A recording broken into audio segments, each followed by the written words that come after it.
prior press conference before was we were being disruptive. We know that she doesn't like physicality. Whoa. She don't like physicality. Y'all was out there hacking. What are you talking about? She don't like. Y'all be trying to make it seem like Caitlin Clark is soft. Absolutely not. She gets guarded with a level of physicality that nobody else in the league does. And we all know that. We know she was targeted, most flagrantly fouled player in the league and all of that. Caitlin Clark holds her own against physicality. I don't know what you talking about. Whatever physicality y'all was trying, it didn't work. Caitlin Clark walked into that matchup carrying pressure that most superstars never experience this early in a career. Natalie Nakase spent the entire pregame talking about physicality. Tiffany Hayes spent the night chirping, bumping, crowding, and trying to drag Caitlin Clark into a frustrating, ugly basketball game. Golden State wanted Caitlin Clark uncomfortable. Golden State wanted Caitlin Clark rattled. Golden State wanted Caitlin Clark exhausted before the fourth quarter even started. Instead, Caitlin Clark turned the entire arena into a personal shooting gallery. Every defensive adjustment Natalie Nakase described before the game sounded aggressive on paper. Pick Caitlin Clark up at half court, crowd Caitlin Clark with multiple defenders, push Caitlin Clark off her spots, force Caitlin Clark left, make Caitlin Clark feel bodies every possession. But the problem with defending Caitlin Clark is that the moment defenders start panicking about one area of the floor, Caitlin Clark opens another. Guard her too high and Caitlin Clark blows by you. Sag off and Caitlin Clark launches from the logo. Send help and Caitlin Clark fires laser passes across the court before the defense can rotate. That is what destroyed Golden State psychologically. Natalie Nakase talked before the game like Caitlin Clark's rhythm could be controlled. Tiffany Hayes talked after the game like the loss was mostly self-inflicted. But Caitlin Clark didn't just beat the Valkyries physically. Caitlin Clark shattered their defensive identity. Golden State entered that game believing they were the tougher team, the more disciplined team, the smarter defensive team. By the end of the night, Caitlin Clark had them second-guessing every coverage they tried. And that is why the tension exploded afterward. Because when a defense spends an entire night trying to bully Caitlin Clark, and Caitlin Clark still rains logo threes on your head, frustration turns into denial fast. Before tip-off, Natalie Nakase sounded confident. Natalie Nakase openly acknowledged Caitlin Clark's range, Caitlin Clark's pace, and Caitlin Clark's ability to score from nearly anywhere on the floor. Natalie Nakase emphasized communication, traps, and physical pressure. Everything about Golden State's strategy revolved around making Caitlin Clark work for every dribble. But there was one line that changed the entire conversation. We know that she doesn't like physicality. That statement instantly became gasoline, because Caitlin Clark has spent her entire WNBA career getting defended with a level of contact almost nobody else sees consistently. Defenders grab Caitlin Clark off ball. Defenders body Caitlin Clark at half court. Defenders blitz Caitlin Clark before screens even develop. Caitlin Clark gets hit, bumped, shoved, and crowded every single night because opposing defenses are terrified of what happens when Caitlin Clark gets comfortable. And Natalie Nakase's game plan accidentally exposed the real issue. Golden State wasn't trying to stop Caitlin Clark traditionally. Golden State was trying to survive Caitlin Clark emotionally. They wanted Caitlin Clark frustrated enough to stop attacking. Instead, Caitlin Clark attacked harder. Look, y'all tried on defense. Y'all were the best defensive team in the league. That don't matter when you standing in front of Caitlin Clark, Tiffany Hayes. I'm sorry. And all that yapping you was doing, that don't help, and that's not gonna stop her. If anything, you just gonna piss her off, and she really gonna destroy you like she did. That's all that was. Don't try to say, oh, it's because of us and no one else. Nah. There is no defense for somebody pulling up from half court. There is no defense for that. That's the part Tiffany Hayes could not hide after the game. Tiffany Hayes tried framing the loss as fixable mistakes. Tiffany Hayes tried making it sound like the Valkyries beat themselves. But Caitlin Clark's performance forced everybody watching to recognize something bigger. Sometimes elite defense simply does not matter against transcendent shot making. That changes franchises. Because once Caitlin Clark starts comfortably hitting logo threes against physical coverage, defensive schemes begin collapsing before possessions even start. Defenders panic earlier, rotations stretch wider, transition defense becomes chaotic.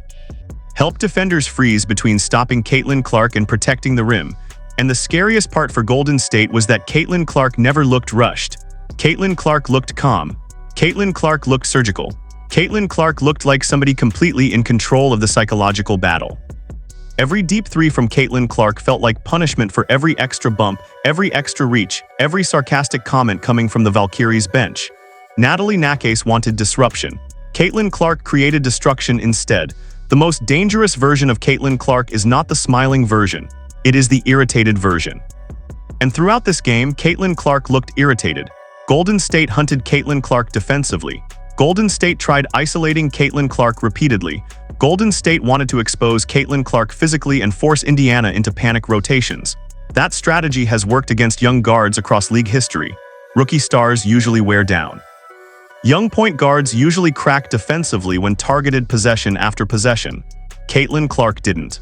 Go out there and play, especially in a game like that where it was a little more intense. Yeah, it was definitely really physical too. And they're a really good team, and they're really good defensively. And we battled, and I thought we played really great defense, especially in the second half. And thought we got off to a good start, then we kind of dropped a little bit, and then the second half was really, really good and kind of powered us through. I thought we played great one-on-one defense. That was kind of what they were just doing, is hunting ISO, especially on me, like just ISO, top of the key.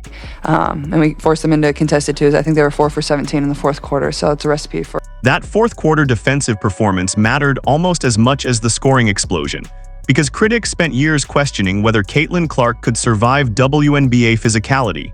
Critics questioned Caitlin Clark's strength. Critics questioned Caitlin Clark's defense. Critics questioned whether Caitlin Clark's offensive brilliance could outweigh the pressure opponents would put on her body every single night. But against Golden State, Caitlin Clark answered everything. Caitlin Clark scored from deep range. Caitlin Clark handled traps. Caitlin Clark absorbed contact. Caitlin Clark defended isolation possessions late in the game. Caitlin Clark controlled tempo. Caitlin Clark dictated spacing. Caitlin Clark completely flipped the emotional momentum every time Golden State threatened to regain control. That is superstar evolution. And historically, the league changes when a perimeter player becomes impossible to intimidate physically. That happened with legends before. Defenders used to test great guards relentlessly until those guards stopped reacting emotionally to contact. Once that switch flips, opponents lose one of their biggest psychological advantages. That is what made Natalie Nakase's comments backfire so badly. Because after the game, nobody was talking about Caitlin Clark struggling with physicality. Everybody was talking about Caitlin Clark surviving it, embracing it, and torching the defense anyway. Even Tiffany Hayes looked frustrated by the end. The body language changed. The confidence faded. The answers shortened. The energy disappeared because Caitlin Clark had already taken control of the entire conversation surrounding the game. And when Caitlin Clark controls the conversation, the spotlight gets brutally bright for everybody standing across from her. The scariest development for the rest of the WNBA was not Caitlin Clark scoring. It was Indiana evolving around Caitlin Clark in real time. Aaliyah Boston looked more comfortable. The floor spacing improved. Role players contributed. Raven Johnson gave Indiana major defensive energy off the bench. The Fever suddenly looked faster, tougher, and emotionally connected. And when that happens alongside a dominant Caitlin Clark performance, championship conversations begin accelerating fast, because Caitlin Clark changes economics. Caitlin Clark changes television ratings. Caitlin Clark changes arena atmospheres. Caitlin Clark changes how teams build defensive rosters. But now Caitlin Clark is beginning to change Indiana's mentality too. The Fever are no longer playing like a rebuilding team hoping to compete. The Fever are starting to play like a team expecting to win every single night. That creates pressure on opponents, especially teams like Golden State that already built their identity around defense and toughness. If Caitlin Clark can neutralize elite physical defense while also controlling pace offensively, then the Valkyries suddenly face a terrifying reality heading into the rematch. Their best punch already failed. Chippy moment with Solana at halftime that led to the double text. I was just trying... Oh, did I get a technical? You did. Oh, no way. Oh, it just makes sense for the refs tonight, so I'm not surprised. Wow, I could have got ejected. I should have been a little safer in the second half. Okay, well, guess I have some fines coming my way. And a flagrant. Wow. Well, the refs were interesting, but I'm not going to say anything else because obviously I got probably $1,000 worth of fines coming my way, but I was just trying to get the rebound and... That moment perfectly captured the emotional temperature of the night. Everything around Caitlin Clark felt heated. The refs lost control emotionally. The players lost control emotionally. The crowd felt the tension. Every possession looked personal. And somehow Caitlin Clark still remained the center of everything. That is what superstars do. Now the rematch becomes dangerous for both sides. Golden State is going to come back angry. Tiffany Hayes is going to come back aggressive. Natalie Nakase is absolutely going back to the drawing board trying to figure out how to stop Caitlin Clark before she gains rhythm again. But Caitlin Clark now has something even more valuable than confidence. Caitlin Clark now knows their physicality doesn't scare her. And once a scorer with unlimited range stops fearing contact, the entire league has a problem. This game stopped being just another regular season matchup the moment Caitlin Clark turned Golden State's defensive strategy into a public collapse. Natalie Nakase challenged Caitlin Clark physically. Tiffany Hayes challenged Caitlin Clark emotionally. And Caitlin Clark answered by taking over the game, controlling the atmosphere and forcing everybody afterward to explain why nothing worked. That is what separates stars from franchise-altering superstars. Caitlin Clark is no longer just surviving WNBA pressure. Caitlin Clark is beginning to weaponize it. And if Caitlin Clark continues combining logo shooting, playmaking, emotional control, and improved defense at this level, the Indiana Fever are going to become one of the most dangerous teams in basketball much faster than people expected. So now the question becomes terrifying for the rest of the league. What happens when Caitlin Clark starts playing even angrier in the rematch?